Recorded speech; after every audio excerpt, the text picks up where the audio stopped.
Destiny, I'm so excited about our workshop. You know, it's been a year since you did that wonderful harp workshop online for AMN, talking about the roots of jazz harp. Yeah. And it's so great that you're coming back with your trio to kick off our new series, Making Music with the Destiny Muhammad Trio. And the series is going to be an opportunity for people to play with professional ensembles in the comfort of home. So you guys will be playing at the wonderful theater at Drew School, and our participants will be at home with their instruments playing along with you. So this is going to be a really new and innovative workshop model that we're very excited about. As am I. It's definitely it's very innovative, and you know, it's going to be exciting for all of the participants who have wanted to do this and maybe have done it in their own way. Maybe if they saw maybe a concert pre-recorded or even happening live, but to have that opportunity to play and to actually interact with us as with the Q&A happening during that time as well. Yes, exactly. I think that's really exciting. And what I wanted to talk about with you a little bit, and what I think people are very inspired by, is your devotion and love of the jazz tradition and the fundamentals of this music that, you know, I know you keep coming back to, and that you really have a passion to convey to, you know, other people, and bring people along with the joy that you find in this music. I think that's just so infectious, and people really respond to it. You know, for me, I started playing as a musician much older than my contemporaries, and so I literally had to learn the fundamentals. When I first started playing harp, my teacher was adamant about me learning the fundamentals, and I remember her sharing with me, "Okay, we're going to start out with Twinkle Twinkle Twinkle Twinkle, Yankee Doodle, and Hot Cross Buns." And I said, "I don't know if you know, I am 30. It's 30 years ago. I'm 30 years old." She said, "I don't care if you are."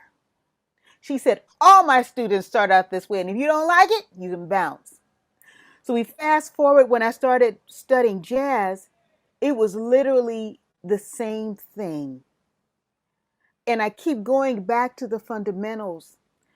I can't speak for everyone else, but for me, the fundamentals have always been my launch pad. And when I have those and I feel like I have them not just in my hands, but kind of circulating throughout my DNA, then I feel like I can go anywhere with the music. But when I don't have them, I'm lost. And I feel like I may not be the only one who feels that way. I catch folks who want to come to jazz or to any portion of music, and they want to start right out with the stuff that they don't that sounds good and may even sound easy, but no fundamentals.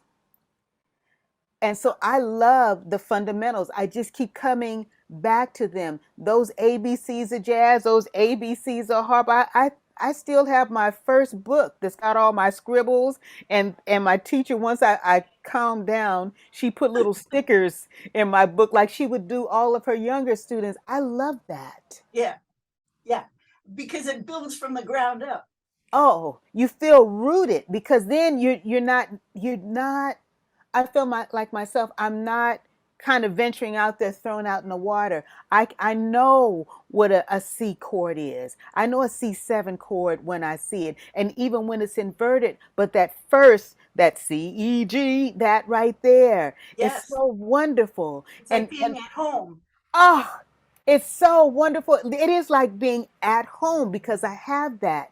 And so I really am excited to be able to share the fundamentals. Even the portion of I'm so happy that you were able to not only put the charts there, but also put the clips there. Because the one thing I know about jazz, I might not know everything, is that it's one of those styles of music that you really have to listen to because there are these nuances Yes. that are happening. And every time I listen to all blues, I hear something different. It could be Freddie Freeloader. I hear something different after many years. And I really want for the listener and the participant to listen to the music and then start to look at the charts. Right. Go back to the time when we were shorties and the parents kept saying the same thing over. We couldn't read a lick, but every time the parent or the guardian would say something over and over again, it started to click. That's where I am. Well, that's so great. And I think a lot of people, I speak for myself, a lot of people who have aspirations to learn to improvise, they might feel like, oh, I just have to jump off this cliff and do something that's out of my comfort zone. Yeah. But what I think you've just said has really sort of turned a light on for me, because if we get our comfort zone really prepared for this music and we're not jumping off anything, we're just like going from a place of simplicity and understanding, then it can grow and develop.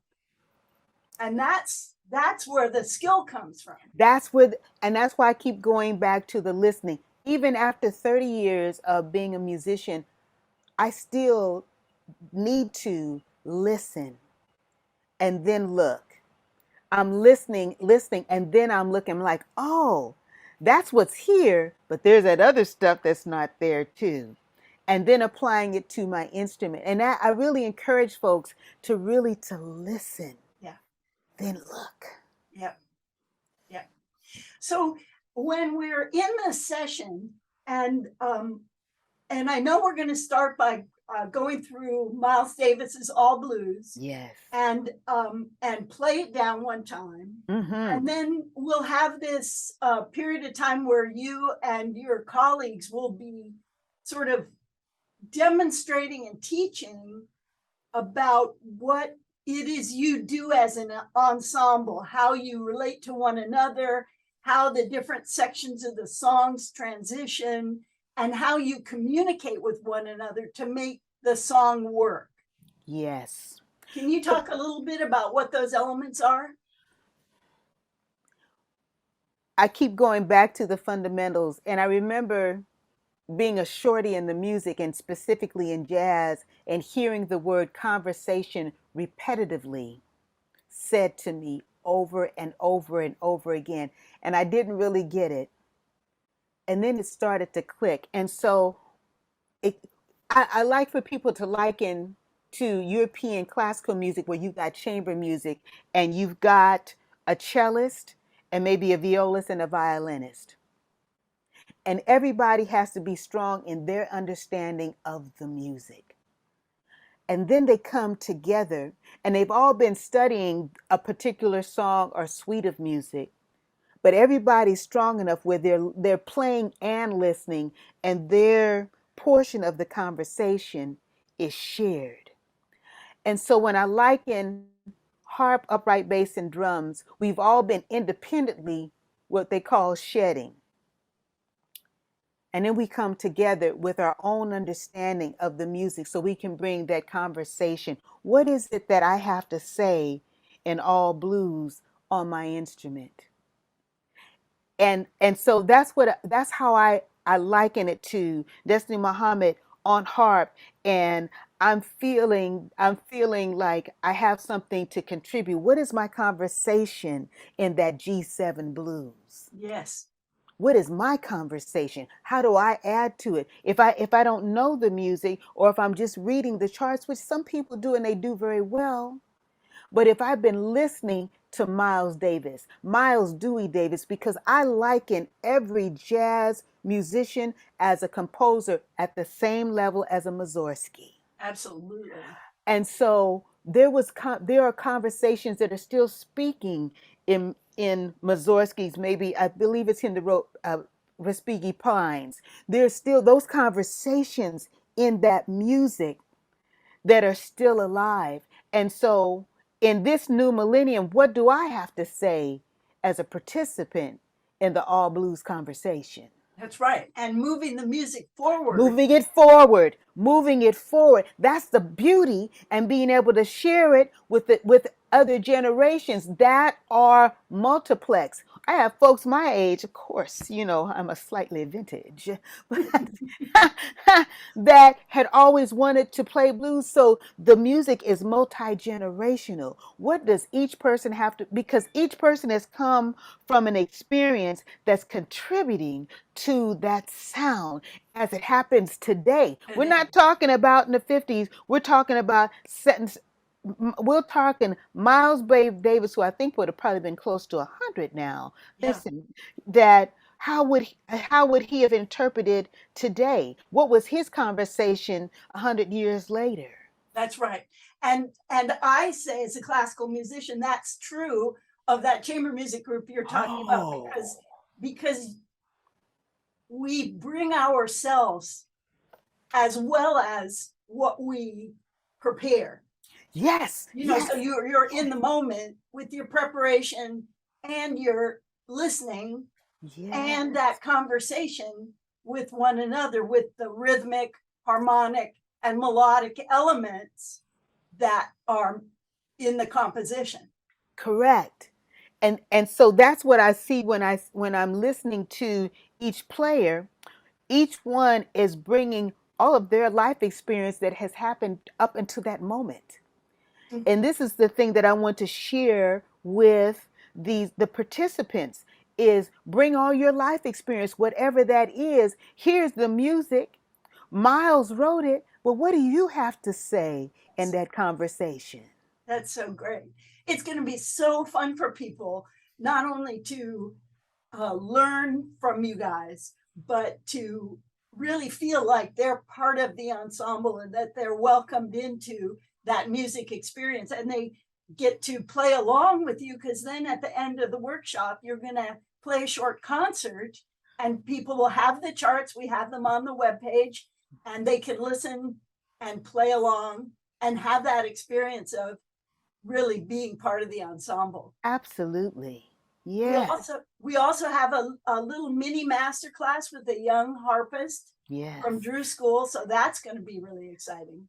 Absolutely. I'm so excited that she's going to be on board and being able to share what I've learned in my years of playing the music and let her take it to the next level with what she's learning. Well, I hope it's a fantastic learning experience for everyone. This is on September 18th. It's a Sunday afternoon at 2 o'clock. Go to amateurmusic.org to sign up, and I hope we see you all there. I hope to see you all there. It would be wonderful to see you there in the virtual house. Thank you, Destiny. See you Thank very you. soon. Yes, you will.